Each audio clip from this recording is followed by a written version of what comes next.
غیر آئینی، غیر شرعی، غیر اسلامی، غیر قانونی، غیر انسانی استثناء جسے پاکستانی قوم مسترد کرتی ہے.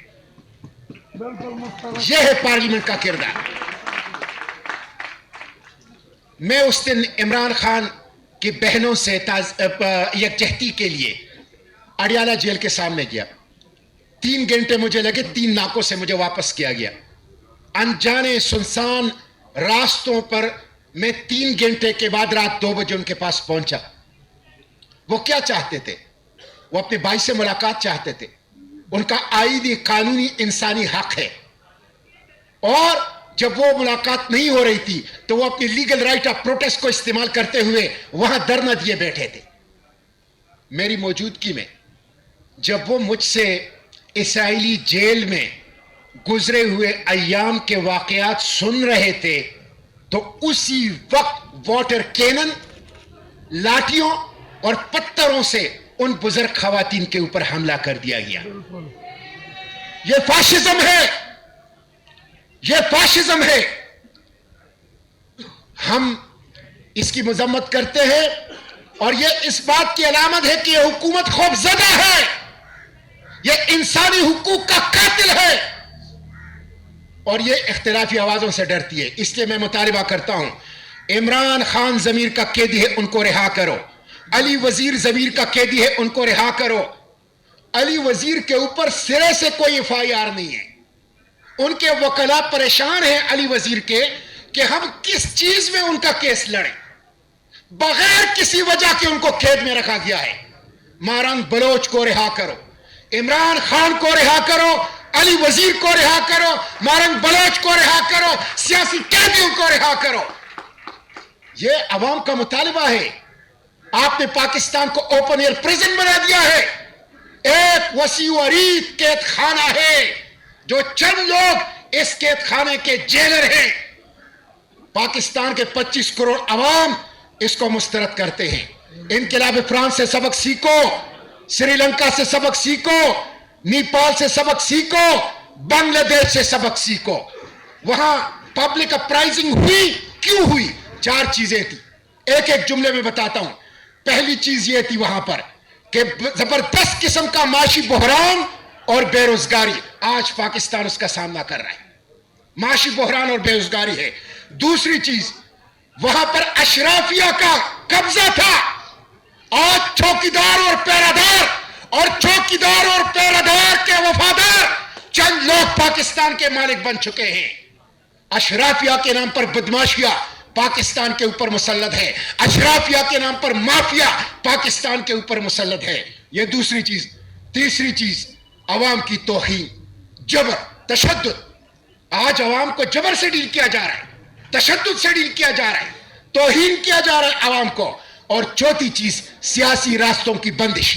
جب آپ میڈیا کا گلا گھونٹیں گے، جب آپ پاکستان تحریک انصاف کو اس ظلم کے خلاف لیگل رائٹ آف پروٹیسٹ کا حق بھی نہیں دیں گے، جب آپ علی وزیر اور مارنگ بلوچ کو غیر قانونی طور پر قید اور جیل کے اندر رکھیں گے، تو یہ توہین ہے عوام کی. یہ 4 چیزیں آج پاکستان میں موجود ہیں. اس لیے سبق سیکھو. یہ بلند بالا عمارتیں تمہیں پناہ نہیں دے گی. عوام جب بپریں گے پھر عوام کا سامنا نہیں کر سکو گے. میں اپنی بات سمیٹتے ہوئے آخری بات یہ کہوں گا کہ میں فلسطین میں، اڈیالہ میں بھی آپ نے مجھے بند کر دیا کئی دفعہ بند کے اپنے ساتھیوں سمیت، اور اسرائیل کے جیل سے بھی میں آیا ہوں. اور میں بتا دینا چاہتا ہوں کہ 2 اسٹار امریکی جرنل کی سربراہی میں انٹرنیشنل اسٹیبلائزیشن فورس میں امریکی مقاصد کے لیے، اسرائیل کے اہداف کی تکمیل کے لیے پاکستانی افواج کی شمولیت کو پاکستانی قوم قبول نہیں کرے گی. انشاءاللہ ہم کسی صورت اس کو تسلیم نہیں کریں گے. اس لیے ہوش کے ناخن لو. اسرائیل کے لیے پاکستان کی افواج کا استعمال نامنظور، امریکہ کے لیے پاکستانی افواج کا استعمال نامنظور. ٹرمپ آپ کے نوبل پیس پرائز کا حقدار ہوگا، لیکن وہ قاتل ہے فلسطینیوں کا، غزہ کے لوگوں کا قاتل ہے، اور اس کے لیے پاکستانی افواج کا استعمال پاکستانی قوم وہ تسلیم نہیں کرے گی. میں آخری بات عمران خان کی جو ہمیں سلمان اکرم راجہ صاحب نے بتائی ہے اس سے اتفاق کرتا ہوں. راستہ کیا ہے؟ مزاحمت مزاحمت مزاحمت مزاحمت مزاحمت مزاحمت. سڑکوں کے اوپر، چوکوں کے اوپر، چوراہوں کے اوپر، تعلیمی اداروں میں، پریس کلبوں میں، بار ایسوسییشن میں، شہروں میں، گلی اور دیہاتوں میں اس ظلم اور فاشزم کے خلاف مزاحمت. یہی راستہ ہے اور کوئی راستہ نہیں ہے.